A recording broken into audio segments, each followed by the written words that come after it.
चलिए स्टूडेंट, विद्युत आवेश तथा क्षेत्र के न्यूमेरिकल अपने स्टार्ट करते हैं। आज इस वीडियो में मैं फर्स्ट न्यूमेरिकल को पढ़ता हूँ। यहाँ पे आपको न्यूमेरिकल को कैसे अटेम्प्ट करना है, अटेम्प्ट करने का तरीका, और दूसरा आपको लिखने का तरीका, दो चीज़ें इस वीडियो में सीखनी है। जल्दी जल्दी करेंगे अपने थोड़ा सा न्यूमेरिकल। फर्स्ट न्यूमेरिकल मैं यहाँ पे पढ़ता हूँ। फर्स्ट न्यूमेरिकल है कि वायु में एक दूसरे से 30 सेंटीमीटर दूरी पर रखे दो छोटे आवेशित गोलों पर क्रमशः 2 × 10⁻⁷ कूलाम तथा 3 × 10⁻⁷ कूलाम आवेश है, उनके बीच बल कितना है। तो फर्स्ट न्यूमेरिकल मैं यहाँ पे हेडिंग लगा देता हूँ। फर्स्ट न्यूमेरिकल लिखना स्टार्ट करता हूँ। आपको गिवन लिखना है। सबसे पहले दिया हुआ क्या है, गिवन में आपको Q1 की वैल्यू दी हुई है 2 × 10⁻⁷ कूलाम, Q2 की वैल्यू दी हुई है 3 × 10⁻⁷ कूलाम। दोनों के बीच में R की वैल्यू दी हुई है 30 सेंटीमीटर। इतना लिखने के बाद में आप एक छोटा सा डायग्राम बना दोगे। Q1 Q2 दोनों के बीच डिस्टेंस R। अब आप इसमें क्या लिखोगे, आपको फोर्स फाइंड करना है F। तो अपने फॉर्मूला लिखेंगे।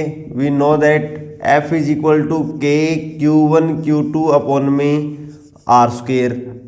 वैल्यू पुट करेंगे 9 × 10⁻⁹, 2 × 10⁻⁷, 3 × 10⁻⁷, डिवाइड विद 30 × 10⁻²। आप देखिए सेंटीमीटर को मीटर में कन्वर्ट करेंगे, पावर हो जाएगी 2। सॉल्व करेंगे 9 × 2 × 3, 10 की घात को अपने सॉल्व करेंगे -14, अपने पास आएगा 10⁻⁵। डिवाइड में देखेंगे 3 × 3 यानी 9, 10⁻⁻²। 9 से 9 कैंसिल हो जाएगा, आंसर आएगा 6 × 10⁻³ न्यूटन। ऐसे आपको फर्स्ट क्वेश्चन को अटेम्प्ट करना है। क्लियर है। अब देखिए दोनों दूसरे क्वेश्चन की अपने बात करते हैं, सेकंड न्यूमेरिकल की।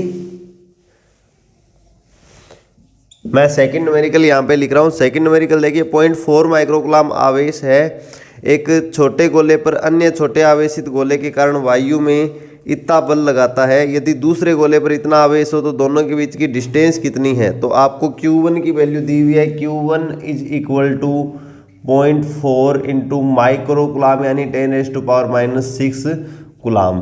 Q2 की वैल्यू अपने लिखेंगे। Q2 की वैल्यू आपको गिवन है 0.8 माइक्रोकूलाम। ओके। अब इसके बाद में F की वैल्यू गिवन है। F इज इक्वल टू आपको गिवन कितना है, 0.2 न्यूटन। अब अपने इसमें देखते हैं, वापस वही एक छोटा सा डायग्राम बना देंगे। Q1 Q2 दोनों के बीच की डिस्टेंस अपने मान ली R। तो हमारे पास फॉर्मूला क्या होगा, F is equal to K Q1 Q2 upon में R, which implies that R is equal to K Q1 Q2 upon में F। यहाँ से हम R का फॉर्मूला बना देंगे √K Q1 Q2 अपॉन में F। अब वैल्यू पुट करेंगे, हमारे पास वैल्यू आएगी R is equal to √K की वैल्यू 9 × 10⁻⁹, Q1 की वैल्यू 0.4 × 10⁻⁶, Q2 की वैल्यू 0.8 × 10⁻⁶, डिवाइड विद F की वैल्यू 0.2। सॉल्व करके देखोगे आप, आपके पास आंसर आएगा 9 को बाहर निकालोगे आपके पास आएगा 3, पॉइंट हटा देते हैं, 4 को अपने बाहर निकालते हैं तो हमारे पास आंसर आ जाएगा यहाँ पे 2। यहाँ से अब देखिए 0.4 में से पॉइंट छोड़ देते हैं, 4 को बाहर निकालते हैं, आ जाएगा 2। 10⁻⁴ आ जाएगा बाहर -6, और यहाँ पे बचेगा 10⁻⁴। तो आंसर हमारे पास R की वैल्यू आ जाएगी 12 × 10⁻⁻² मीटर, जिसको अपने बोल सकते हैं 12 सेंटीमीटर। ये आ जाएगा इसका आंसर। ऐसे आपको सॉल्व करना है। कोई डाउट है तो इसमें पूछ सकते हो आप लोग।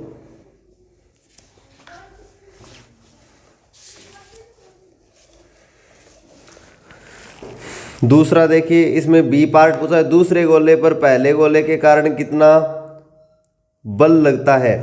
तो आप इसका ए पार्ट आपने ऐसे सॉल्व कर दिया, बी पार्ट आप इसका क्या करोगे, बी पार्ट का आंसर आप ऐसे लिख दोगे कि अगर बी पार्ट की अपने बात करें तो जो कूलाम का बल है वो क्रिया प्रतिक्रिया के नियम का पालन करता है। अगर पहला आवेश दूसरे आवेश पर बल लगाता है, आपको F12 की वैल्यू दी हुई है, F12 की वैल्यू इतनी है, तो F21 इज इक्वल टू होगा माइनस का F12 वेक्टर फॉर्म में। इससे आप लिख सकते हो F21 की वैल्यू होगी 0.2 न्यूटन।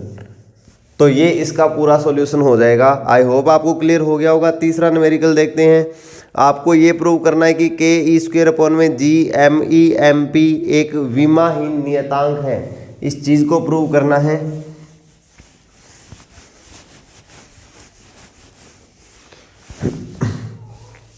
मैं थर्ड न्यूमेरिकल यहां पे लिख देता हूं। थर्ड में देखिए क्या करना है, to prove Ke²/G_MP is equal to विमाहीन। देखिए ये कैसे प्रूव करेंगे। हमारे पास इसको सॉल्व करने के दो तरीके हैं। पहला मेथड अपने इसमें ऐसे लिख सकते हैं, let's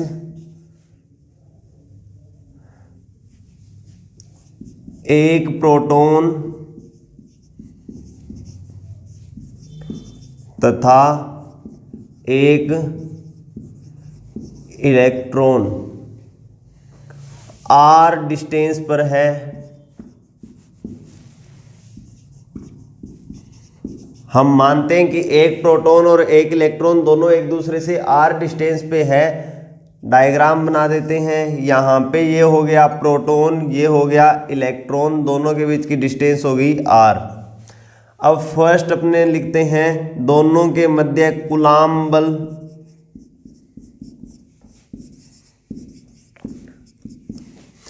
F is equal to कितना आएगा, Fe इज इक्वल टू आएगा K फर्स्ट प्रोटॉन पे चार्ज, सेकंड इलेक्ट्रॉन पे चार्ज बट्टे r²। ये आ जाएगा Fe की वैल्यू। दूसरा आपने लिख देते हैं गुरुत्वाकर्षण बल।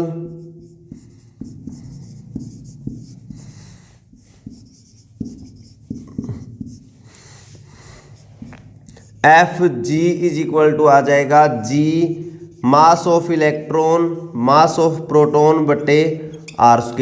इसको मैंने लिख दिया समीकरण नंबर 1, इसको मैंने लिख दिया समीकरण नंबर 2। अब अपने लिखते हैं बाय 1 डिवाइड विद सेकंड। पहली को दूसरे से डिवाइड करते हैं तो हमारे पास क्या आएगा, Fe/Fg is equal to Ke²/r²। भाग को गुणा में बदलेंगे तो G_MP/r²। जब आप इसको देखोगे कंपेयर करके तो आपको रिजल्ट देखिए क्या मिलता है।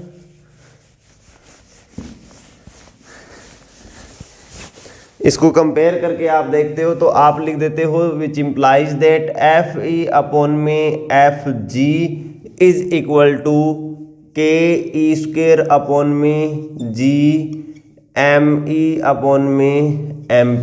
अब देखिए आपको यही चीज गिवन है तो ये चीज किसके बराबर हो जाएगी, बल बटे बल।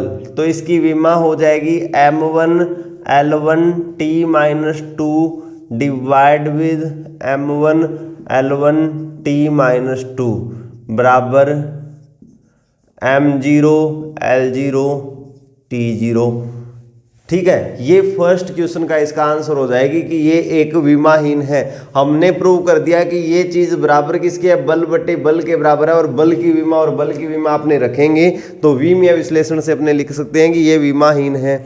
आप इस अनुपात का मान ज्ञात कीजिए। तो इस अनुपात का मान क्या लिखेंगे, Ke²/G_MP। जब आप इसमें वैल्यू पुट करोगे तो 9 × 10⁻⁹ 1.6 × 10⁻⁻19। इसकी पावर कितनी है 2 डिवाइड विद 6.67 × 11 एम ई की वैल्यू आपके पास कितनी आएगी 9.1 इंटू 10⁻⁻31 एम पी की वैल्यू 1.67 इंटू 10⁻⁻27। इस प्रकार से आप सबकी वैल्यू पुट कर दोगे। सबकी वैल्यू पुट करने के बाद में आप इसका आंसर चेक करोगे। आंसर आपके पास अप्रोक्सीमेट आंसर मैं इसमें लिख रहा हूं, लगभग मान कितना आएगा, लगभग मान आएगा 10 की पावर 39 में। लगभग मान कितना आएगा 10 की पावर 39 में। अब ये अनुपात किस चीज को बताता है, ये जो अनुपात है ये किस चीज को बताता है, ये अनुपात आपको बताता है विद्युत चुंबकीय बल की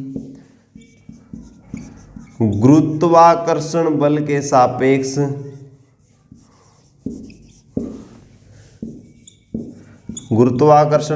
सापेक्ष प्रबलता को प्रदर्शित करता है, प्रबलता को प्रदर्शित करता है। देखिए मैंने अप्रोक्सीमेट वैल्यू रखी है कि दोनों की प्रबलता का अनुपात लगभग इतना आता है, विद्युत चुंबकीय बल और गुरुत्वाकर्षण बल के बीच की प्रबलता का अनुपात लगभग इतना आता है। मैंने डायरेक्ट यहाँ पे आंसर लिखा है, अप्रोक्सीमेट जो वैल्यू अपने फिक्स होती है उसको। 1.4 नंबर क्वेश्चन देखिए, 1.4 में दिया हुआ है कि एक वस्तु का विद्युत आवेश क्वांटीकृत है, इसका अर्थ क्या है। आप इसको बड़े पैमाने पर काम में लेते हुए इसकी अवहेलना कैसे कर सकते हैं। फोर्थ क्वेश्चन कोई न्यूमेरिकल टाइप वैसे नहीं है, आपको बस जनरली इसका आंसर देना है कि अपने जब बड़े आवेशों की बात करते हैं 1 कूलाम 2 कूलाम 3 कूलाम, तो हम क्या करते हैं वहाँ पे चार्ज जो आवेश है उसका क्वांटीकरण है उसकी अवहेलना करते हैं। हम क्या लिखते हैं, आवेश के, फोर्थ क्वेश्चन है ये, आवेश के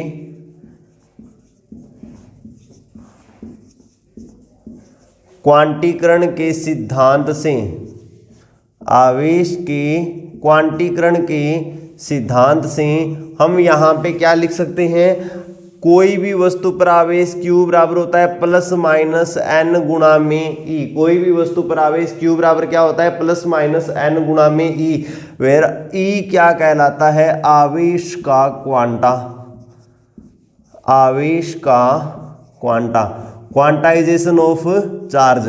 E की वैल्यू फिक्स होती है 1.6 इंटू 10⁻⁻19 कूलाम एंड जहां n इज इक्वल टू क्या है, small n, sorry small n is equal to क्या है, small n is equal to एक पूर्णांक इंटीजर है। स्मॉल n क्या है, एक पूर्णांक, एक इंटीजर है। अब आप इस क्वांटाइजेशन की वैल्यू देखते हो तो इसकी वैल्यू बहुत ही कम होती है फॉर 1 कूलाम, फॉर 1 कूलाम आवेश। 1 कूलाम आवेश के लिए number of electron, number of electron small n की वैल्यू अप्रोक्सीमेट 6.25 इंटू 10⁻18 होती है। तो मतलब 1 कूलाम आवेश बड़ा आवेश होता है, वहां पे ये इंटीजर है, इसकी वैल्यू बहुत ही बड़ी हो जाती है। इसका मतलब क्या हो जाता है, इसका मतलब कि जो आवेश का क्वांटा है वो इतना छोटा है कि बड़े पैमाने पर आप इसकी अवहेलना कर सकते हो, बहुत ही कम होता है, इसलिए आप इसकी बड़े पैमाने पर अवहेलना कर सकते हो। एज इट इज आपको 1.5 नंबर न्यूमेरिकल पूछा हुआ है कि कांच की एक छड़ है उसको रेशम के टुकड़े से रगड़ते हैं तो दोनों पर आवेश आ जाता है। अन्य पर भी आप इसको देखते हो, स्पष्ट कीजिए ये आवेश संरक्षण के सिद्धांत से कैसे अनुरूप है। जब कांच की एक छड़ को, इसका आंसर मैं बोल के आपको बता रहा हूँ 5th नंबर का, कि जब कांच की एक छड़ को रेशम के कपड़े पर रगड़ा जाता है तो एक कोई भी 2 वस्तुएं हो, 2 वस्तुओं को एक दूसरे के साथ रगड़ा जाएगा तो एक के इलेक्ट्रॉन दूसरे पर स्थानांतरित हो जाएंगे, एक के इलेक्ट्रॉन दूसरे पर स्थानांतरित हो जाएंगे। और जब ऐसा होगा तो एक के अंदर इलेक्ट्रॉन की कमी होगी और दूसरे में क्या होगी, इलेक्ट्रॉन की अधिकता। इसको मैं लिख देता हूं, फर्स्ट में इलेक्ट्रॉन की कमी, बराबर होगी सेकंड में इलेक्ट्रॉन की वृद्धि।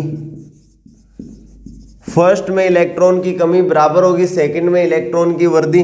तो फर्स्ट पे इलेक्ट्रॉन की कमी है तो वहां पे पॉजिटिव चार्ज आएगा Ne, और सेकंड में इलेक्ट्रॉन की इसमें क्या इलेक्ट्रॉन की कमी है तो पॉजिटिव चार्ज आएगा, सेकंड में वृद्धि है तो इस पे क्या आ जाएगा, नेगेटिव चार्ज आ जाएगा। तो अब दोनों चार्ज को आप ऐड करोगे Q1 प्लस Q2 तो आपके पास आएगा Ne माइनस Ne बराबर 0।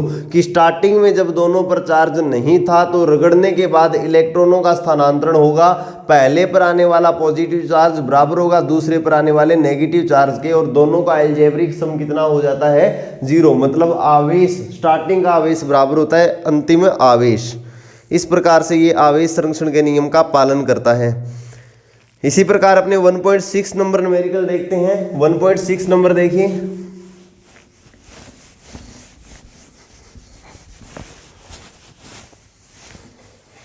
अगला न्यूमेरिकल मैं लिख देता हूं 1.6 नंबर।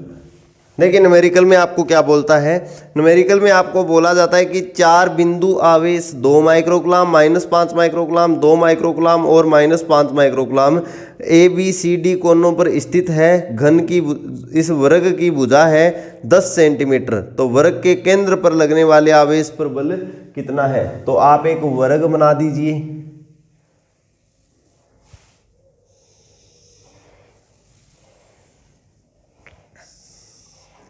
वर्ग के कॉर्नर के नेम लिख दिए ABC और D। इस पर आवेश है QA, इस पे है QB, इस पे है QC और इस पे है QD। इसकी साइड A है और A की वैल्यू आपको गिवन है। अब मैं बात कर लेता हूं एक वर्ग के केंद्र की, तो ये बन जाएगा उस वर्ग का केंद्र। अब अपने देखते हैं वर्ग के केंद्र की बात करते हैं तो वर्ग का विकिरण चलिए पहले मैं लिख देता हूं QA बराबर है QC के और QB बराबर दिया हुआ है QD के। QA बराबर QC और दोनों की वैल्यू आपको दी हुई है 2 माइक्रोकुलाम, और ऐसे ही QB बराबर है QD, इसका आपको दिया हुआ है 2 माइक्रोकुलाम, इसको आपको दिया हुआ है -5 माइक्रोकुलाम। इसको मैंने लिख दिया Q1, इसको मैंने लिख दिया Q2 for easy. A is equal to आपको दिया हुआ है 10 × 10⁻²मीटर। A की वैल्यू आपको इतनी गिवन है। अब अपने बात करते हैं वर्ग के विकिरण की लंबाई, डायगोनल की बात करते हैं। वर्ग के विकिरण की लंबाई बराबर क्या होती है, √2 × भुजा। वर्ग के विकिरण की लंबाई बराबर किसकी होती है, √2 × भुजा। तो मैं लिख देता हूं √2 × A। अतः और वर्ग के दोनों विकिरण एक दूसरे को समद्विभाजित करते हैं, अतः OA बराबर OB बराबर OC बराबर OD। ये बराबर किसके होगा, ये बराबर होगा √2/2 यानी A/√2, और इसको मैंने लिख दिया R। मैंने थोड़ा सा इसको सिंप्लीफाई करने के लिए इतनी चीजें लिख दी। अब आपको पता है आवेशों के एक निकाय के कारण, आवेशों के निकाय के कारण एक आवेश पर लगने वाला कुल बल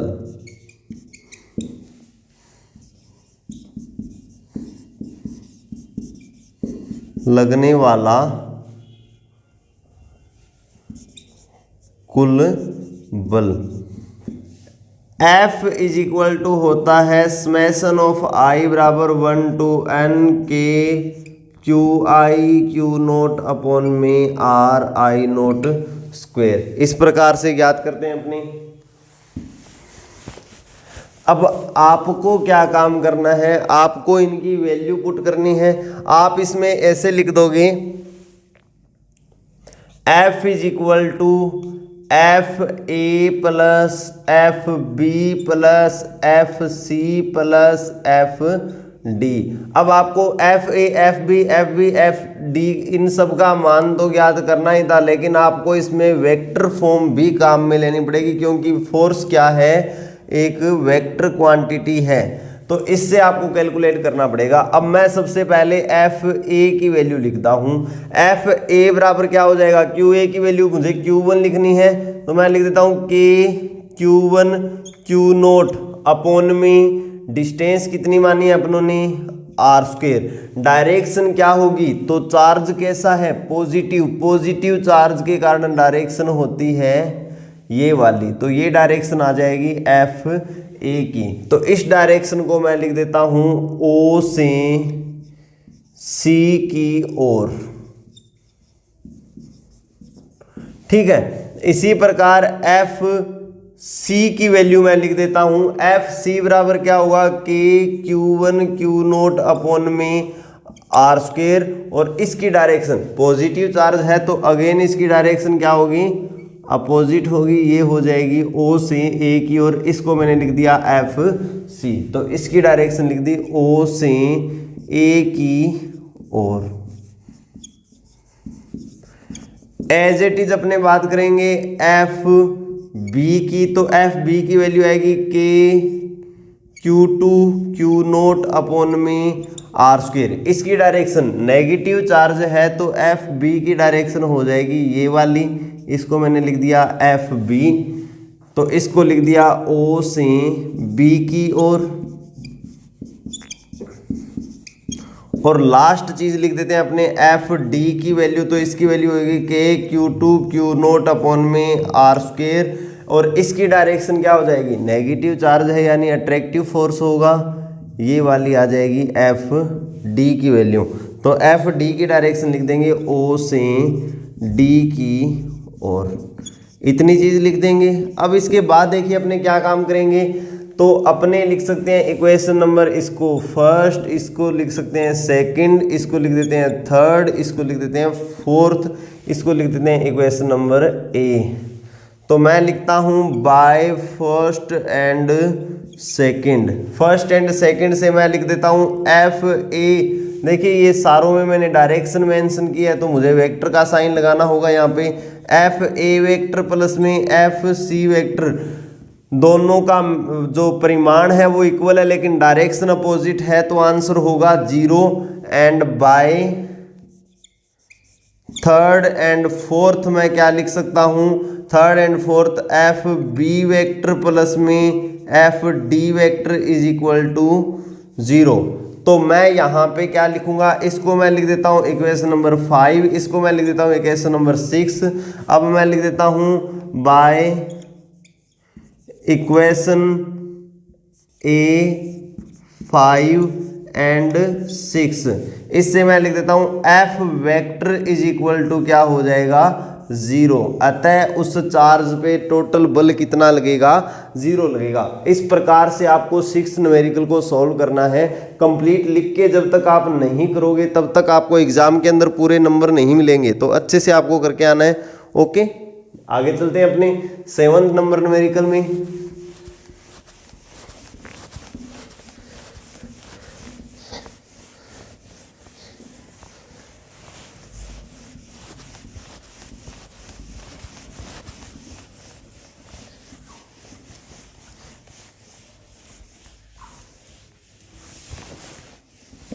चलिए 7th नंबर न्यूमेरिकल देखते हैं। इसमें आपको दिया हुआ है कि स्थिर विद्युत क्षेत्र रेखा एक सतत वक्र होती है।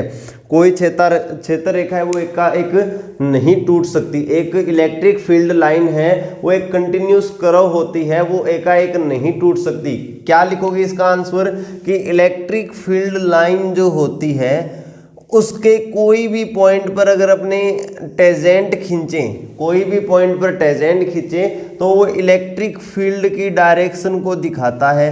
वो किसको दिखाता है, इलेक्ट्रिक फील्ड की डायरेक्शन को दिखाता है, विद्युत क्षेत्र की दिशा को दिखाता है। अगर अपने बात करें एक इलेक्ट्रिक फील्ड लाइन ऐसी है जो बीच में कहीं पर टूट जाती है और उसके बाद में वापस स्टार्ट होती है, तो यहाँ पर इलेक्ट्रिक फील्ड की डायरेक्शन होगी, यहाँ पे इलेक्ट्रिक फील्ड की डायरेक्शन होगी, लेकिन बीच वाला ये जो पार्ट है यहाँ पे वक्र अनुपस्थित होगा, और वक्र अनुपस्थित है तो स्पर्श रेखा अनुपस्थित होगी। वक्र ही नहीं है तो वहाँ पे स्पर्श रेखा भी नहीं होगी, और स्पर्श रेखा नहीं होगी तो इसका मतलब क्या हो जाएगा, वहाँ पे विद्युत क्षेत्र क्या होगा, अनुपस्थित। स्पर्श रेखा अनुपस्थित है तो विद्युत क्षेत्र क्या हो जाएगा, अनुपस्थित, क्योंकि उसकी कोई दिशा नहीं आई, विद्युत क्षेत्र क्या हो गया, अनुपस्थित। लेकिन जब अपने विद्युत क्षेत्र का दूरी के साथ ग्राफ देखते हैं तो विद्युत क्षेत्र इस प्रकार से होता है, सतत होता है विद्युत क्षेत्र,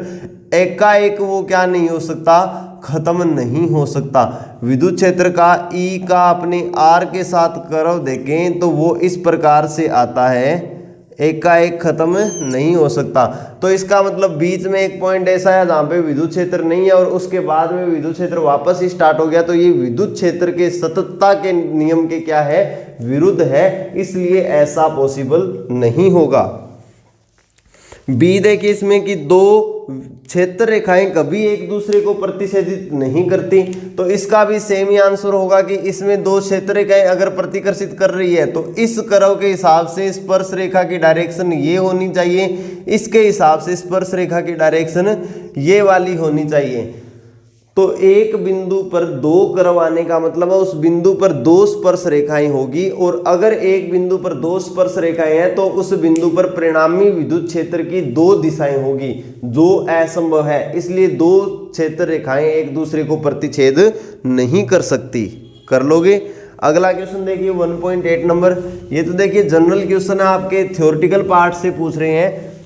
8th नंबर न्यूमेरिकल देखते हैं। 8th नंबर न्यूमेरिकल देखिए, दो बिंदु आवेश दिए हुए हैं QA और QB, निर्वात में 20 सेंटीमीटर की दूरी पर स्थित है।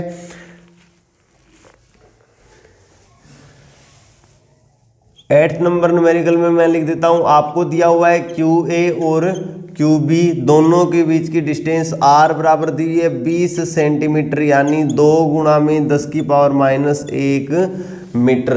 अब QA और QB की वैल्यू देख लेते हैं। QA की वैल्यू है 3 माइक्रोकुलाम और QB की वैल्यू है -3 माइक्रोकुलाम। लिख देते हैं 3 माइक्रोकुलाम और इसकी वैल्यू है -3 माइक्रोकुलाम। 3 माइक्रोकुलाम यानी 3 गुणा में 10⁻⁻6 कुलाम, इसका हो जाएगा 3 गुणा में 10⁻⁻6 कुलाम। आपसे पूछा है कि इन दोनों को मिलाने वाली रेखा के मध्य बिंदु O पर विद्युत क्षेत्र कितना है, तो दोनों को मिलाने वाली रेखा डायग्राम बना देते हैं। ये हो गया QA, ये हो गया QB, दोनों के बीच का ये पॉइंट हो गया O। इस O पॉइंट पर इलेक्ट्रिक फील्ड इंटेंसिटी फाइंड करनी है, ये डिस्टेंस हो जाएगी R/2, ये डिस्टेंस हो जाएगी R/2। हम लिख देते हैं R/2 बराबर A और इसकी वैल्यू आ जाएगी 1 × 10⁻⁻1 मीटर। अब देखिए कैलकुलेट करते हैं। अब अपने को पता है, फॉर्मूले की बात करेंगे तो आवेशों के निकाय के कारण, आवेशों के निकाय के कारण किसी बिंदु पर क्षेत्र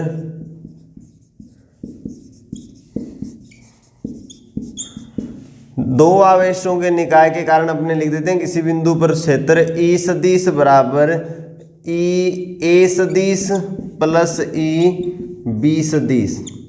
अब अपने यहाँ पे किस चीज़ की वैल्यू चाहिए, EA और EB की वैल्यू चाहिए। अब अपने लिखते हैं EA सदिश की वैल्यू, तो EA पे क्या है, QA पॉजिटिव चार्ज है, पॉजिटिव चार्ज है KQ में डिस्टेंस कितनी है A², और डायरेक्शन क्या हो जाएगी O से B की ओर,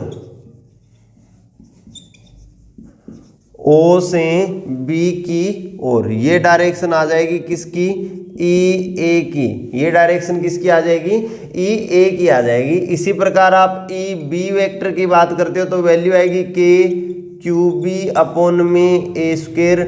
इसकी डायरेक्शन भी क्या आ जाएगी, इसकी डायरेक्शन भी आ जाएगी, नेगेटिव चार्ज है तो यही वाली EB की डायरेक्शन आ जाएगी। तो इसकी डायरेक्शन भी ओ से बी की ओर। तो परिणामी विद्युत क्षेत्र ई सदिश बराबर आ जाएगा ई ए सदिश प्लस ई बी सदिश।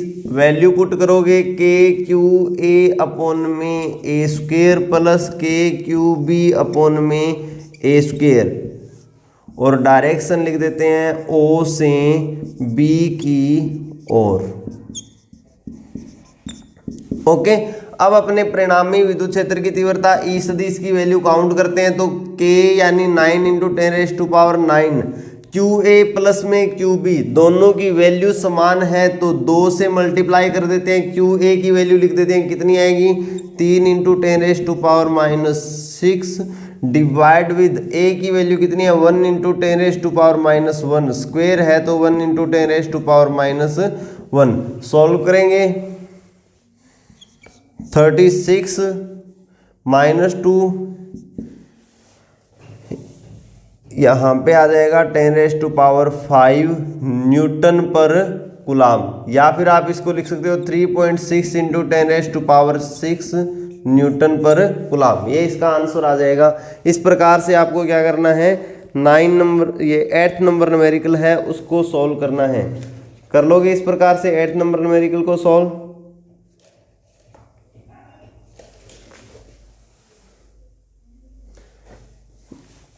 नौतीस 27 2 54, यहाँ पे 54 आएगा भाई, यहाँ पे 5.4 आ जाएगा। ये आ जाएगी आपके पास ई वेक्टर की वैल्यू। इसमें एक क्वेश्चन आपसे और पूछा हुआ है, वो क्वेश्चन आपसे पूछा हुआ है यहाँ पे कि इस पे एक चार्ज रखा जाता है क्यू नोट। बी पार्ट में आपसे पूछा है क्यू नोट चार्ज की वैल्यू कितनी दे रखी है। क्यू नोट चार्ज की वैल्यू इसमें है 1.5 × 10⁻⁹ 1.5 × 10⁻⁹ कूलाम। उस पे लगने वाला बल पूछा है। एफ सदिश इज इक्वल टू होगा क्यू नोट ई सदिश। वैल्यू पुट कर दीजिए 1.5 × 10⁻⁹ ई की वैल्यू यहाँ से उठा के ले आइए 5.4 × 10⁻6। आंसर न्यूटन में आएगा। सॉल्व करोगे 10⁻⁻ आ जाएगा -3।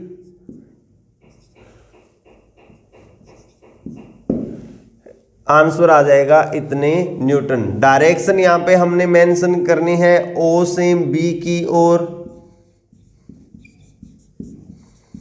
तो यही डायरेक्शन इसकी आ जाएगी ओ से बी की और ये हो जाएगा आपके 8th नंबर न्यूमेरिकल का solution. Okay, 9th number numerical देखिए, इसमें आपको दिया हुआ है क्यू ए और क्यू बी दो बिंदुओं पर रखे हुए हैं। निकाय का कुल आवेश और कुल विद्युत द्विध्रुव आघूर्ण कितना है।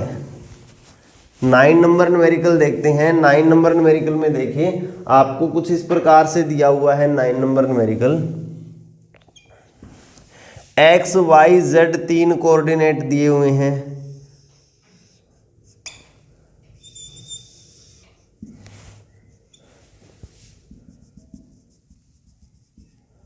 मैं इसको लिख देता हूँ x, इसको लिख देता हूँ y, इसको लिख देता हूँ z।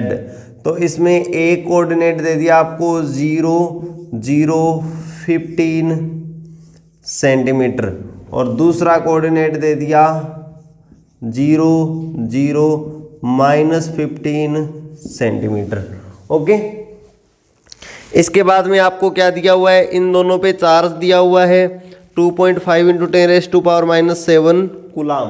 मैं इन पे चार्ज इस पे भी लिख देता हूँ Q, इस पे लिख देता हूँ -Q, प्लस Q और -Q, where Q is equal to 2.5 × 10⁻⁷ coulomb. Okay, अब आपसे पूछा क्या है क्वेश्चन में, आपसे क्वेश्चन में पूछा है निकाय का कुल आवेश और विद्युत द्विध्रुव आघूर्ण क्या है। पहले अपने कुल आवेश की बात करते हैं। आवेशों के संयोजन से, इस पॉइंट को नाम दे दिया A, इस पॉइंट को नाम दे दिया B। आवेशों के संयोजन से कुल आवेश कितना होगा। कुल आवेश Q बराबर होगा प्लस Q माइनस Q बराबर 0। दोनों को जोड़ेंगे आंसर कितना आ जाएगा अपने पास 0। ये चीज एक खत्म हो गई। अब अपने को देखिए विद्युत द्विध्रुव आघूर्ण चाहिए, लिख देते हैं द्विध्रुव आघूर्ण प्रदर्शित करते हैं इसको P से, वेक्टर बराबर 2AQ और इसकी डायरेक्शन होती है P कैप, और P कैप होगी नेगेटिव चार्ज से पॉजिटिव चार्ज की, और ये डायरेक्शन होगी P कैप की, नेगेटिव चार्ज से पॉजिटिव चार्ज की। और अब 2A की वैल्यू चाहिए। 2A बराबर होता है दोनों बिंदुओं के बीच की दूरी, और जब आपको कोऑर्डिनेट्स दिए हुए हो तो बिंदुओं के बीच की दूरी का ये सूत्र लगता है x1 माइनस x2 का square plus y1 minus y2 का square plus z1 minus z2 का होल स्क्वायर, और सबको जोड़ के और आपको क्या करना होता है अंडर रूट करना होता है। अब देखिए आप इसमें इतनी कैलकुलेशन करने की जरूरत नहीं है, आपको पता है x1 माइनस में x2 0 है, 0 माइनस 0 0 माइनस 0, इसमें आएगा 15 माइनस में माइनस का 15 यानी 15 माइनस माइनस का 15 30, 30 का स्क्वायर करना है और अंडर रूट करना है, तो अंडर रूट से स्क्वायर कैंसिल हो जाएगा। 2A की वैल्यू कितनी आ जाएगी 30 सेंटीमीटर। इसको लिख देंगे 3 इंटू 10⁻⁻1 मीटर। तो P वेक्टर कितना आ जाएगा, P वेक्टर आ जाएगा 3 इंटू 10⁻⁻1 मल्टीप्लाई विद 2.5 इंटू 10⁻⁻7 मात्रक आ जाएगा कूलाम मीटर। डायरेक्शन पहले मेंशन कर देता हूँ इसकी, P cap coulomb metre. P vector की वैल्यू कितनी आ जाएगी 7.5 into 10⁻⁻8 P cap coulomb metre. और P कैप डायरेक्शन मैंने आपको बता ही दिया कि P कैप बराबर क्या है माइनस Q से प्लस Q की ओर, तो लिख देंगे P cap is equal to B से A की ओर, ये आ जाएगा। चलिए इसके बाद में नेक्स्ट देखते हैं। आपको नेक्स्ट न्यूमेरिकल में एक विद्युत द्विध्रुव आघूर्ण दे रखा है, विद्युत द्विध्रुव एक विद्युत क्षेत्र में रखा हुआ है, एंगल दे रखा है, विद्युत द्विध्रुव पर कार्यरत बल आघूर्ण का परिमाण निकालना है। देखिए 10 नंबर न्यूमेरिकल में मैं लिख देता हूं, मुझे दिया हुआ है P की वैल्यू, मुझे दी हुई है E की वैल्यू, मुझे दी हुई है थीटा की वैल्यू। P की वैल्यू दी हुई है 4 गुणा में 10 की पावर माइनस 9 कूलाम मीटर, 4 गुणा 10 की power minus 9 coulomb metre. E की वैल्यू की जब अपने बात करते हैं तो E की वैल्यू 5 गुणा में 10 की पावर 4, 5 गुणा 10 की पावर 4 न्यूटन प्रति कूलाम। उसके बाद में थीटा की अपने बात करते हैं तो थीटा की वैल्यू आपको गिवन है 30 डिग्री। आपको टो की वैल्यू निकालनी है, बल आघूर्ण बराबर होता है PE sine theta, PE sine theta. और आंसर कितना आ जाएगा, P की वैल्यू 4 गुणा में 10 की पावर माइनस 9 गुणा में 5 गुणा में 10 की पावर 4 और साइन 30 डिग्री। सॉल्व करोगे 5 चौके 20 गुणा में 10 की पावर माइनस 5 और साइन 30 का मान 1/2। आंसर कितना आ जाएगा 10 गुणा में 10 की पावर माइनस 5, आंसर आ जाएगा 10 की पावर माइनस 4। टो का मात्रक क्या होगा न्यूटन प्रति कूलाम और कूलाम मीटर, आंसर आ जाएगा न्यूटन मीटर। ऐसे कैलकुलेट करना है 10वां न्यूमेरिकल। 11वां न्यूमेरिकल देखिए, ऊन से रगड़े जाने पर कोई पॉलीथीन का टुकड़ा 3 गुणा में 10 की पावर माइनस 7 कूलाम के ऋणावेश से आवेशित पाया गया, स्थानांतरित इलेक्ट्रॉनों की संख्या का आंकलन कीजिए।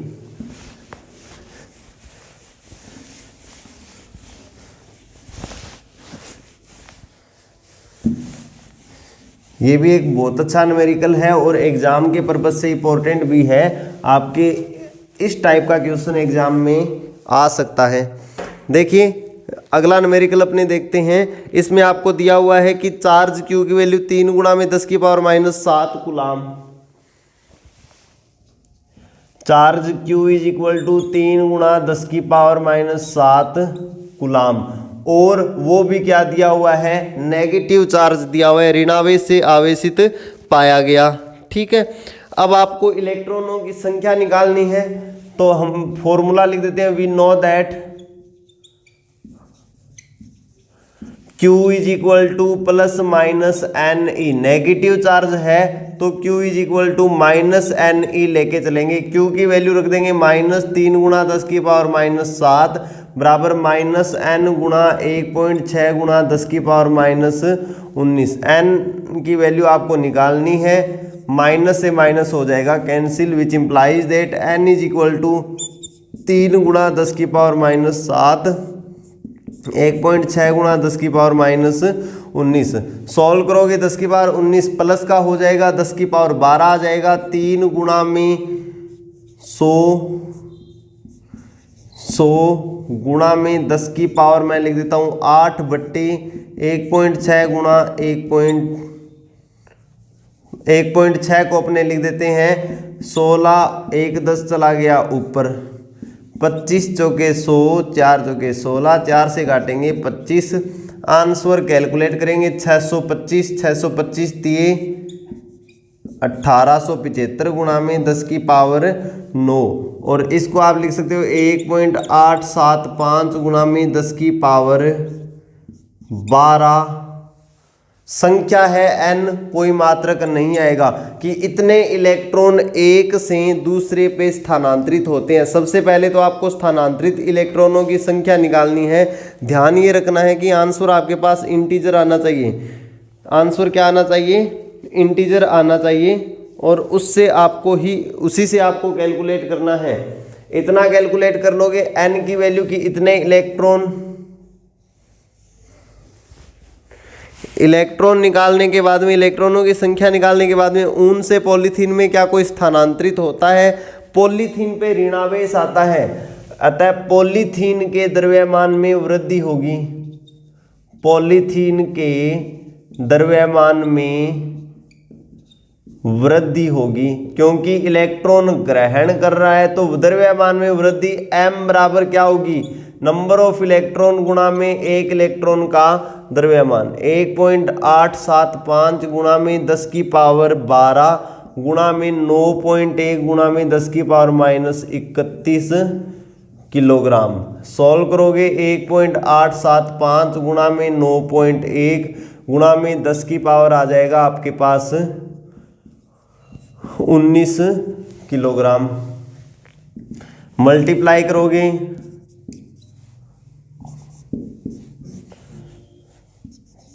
5 7 8 1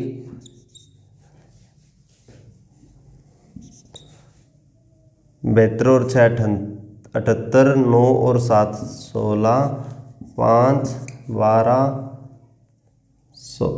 15 और 1 16 10 1.70625 गुणा में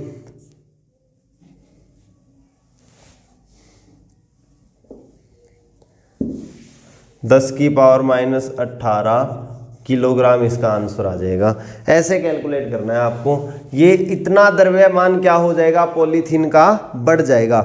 ऐसे कैलकुलेट होगा। चलिए इसके बाद में 12वां न्यूमेरिकल देखते हैं। आपको दो विद्युत रोधी आवेशित तांबे के गोलों के बीच की दूरी दे रखी है। दोनों गोलों को क्या किया जाता है? पृथक पृथक आवेश दोनों पे इतना है। विद्युत प्रतिकर्षण बल कितना है? विद्युत प्रतिकर्षण बल कितना है ये निकालना है। देखिए आवेशित गोलों की अपने बात करते हैं तो एक गोले पे जो आवेश होता है वो आवेश उसके केंद्र पर केंद्रित माना जा सकता है। गाउस के नियम के पश्चात हमने ये चीज प्रूफ की हुई है कि एक गोले का जो आवेश है वो उसके केंद्र पर केंद्रित माना जा सकता है। आपको ये दिया हुआ है दो आवेशित गोले,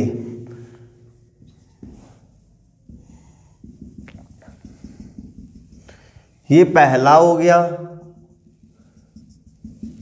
ये दूसरा हो गया। ये पहले का केंद्र है, ये दूसरे का केंद्र है, और दोनों के केंद्रों के बीच की दूरी कितनी दी हुई है? 50 सेंटीमीटर। दोनों के केंद्रों के बीच की दूरी कितनी दी हुई है? 50 सेंटीमीटर। दोनों पे चार्ज QA और QB दोनों की वैल्यू दी हुई है। QA और QB की चार्ज कितना है? 6.5 गुणा में 10 की पावर -7 कूलाम। इतना इस पे 6.5 गुना में 10 की पावर -7 कूलाम। ओके, आपसे पूछा है कि दोनों के बीच में प्रतिकर्षण बल कितना है, तो कूलाम के नियम से F बराबर होगा KQA QB अपॉन में दोनों के बीच की दूरी का वर्ग r²। वैल्यू पुट करोगे 9 गुना में 10 की पावर 9, QA की वैल्यू होगी 6.5 गुना 10 की पावर -7 गुणा 6.5 गुणा में 10 की पावर -7 बट्टे r की वैल्यू 5 गुणा 10 की पावर -1 का स्क्वायर। सॉल्व करोगे 9 गुणा 10 की पावर 9, 10 की पावर को बाद में लिखते हैं, ऐसे लिख देते हैं 6.5 10 की पावर माइनस का 16 और प्लस का 9, यानी 10 की पावर आ जाएगा 14 और 9, 10 की पावर आ जाएगा 5। उसके बाद में भाग में आएगा 5 गुणा में 5 गुणा में 10 की पावर -2, 1.3 मल्टीप्लाई करोगे 9 गुणा 1.69 गुणा में 10 की पावर -3, आंसर आएगा 1, 54 और 8 62 3, यानी 1.521 गुणा में 10 की पावर -2 न्यूटन। ये आ जाएगा F का मान कि दोनों के बीच में बल इतना होगा। इसके बाद में दूसरा देखिए, इसमें आगे क्या दिया हुआ है, बी पार्ट दिया हुआ है कि प्रत्येक गोले पर आवेश की मात्रा 2 गुनी और दोनों के बीच की दूरी को आधा कर दिया जाए तो गोले पर कितना बल लगेगा।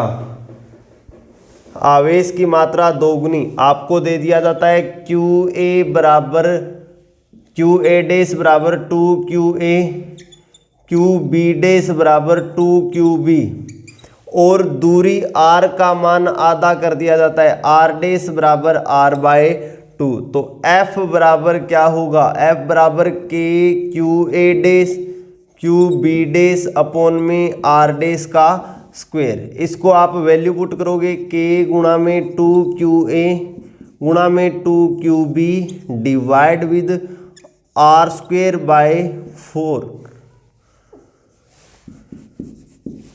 आंसर कितना आ जाएगा, 4 2 8 2 16 गुणा में KQA QB अपॉन में R²। इसकी वैल्यू आपने अभी निकाल ली है, वैल्यू पुट कर दीजिए 16 गुना 1.521 गुणा 10 की पावर -2 मल्टीप्लाई करोगे 6 3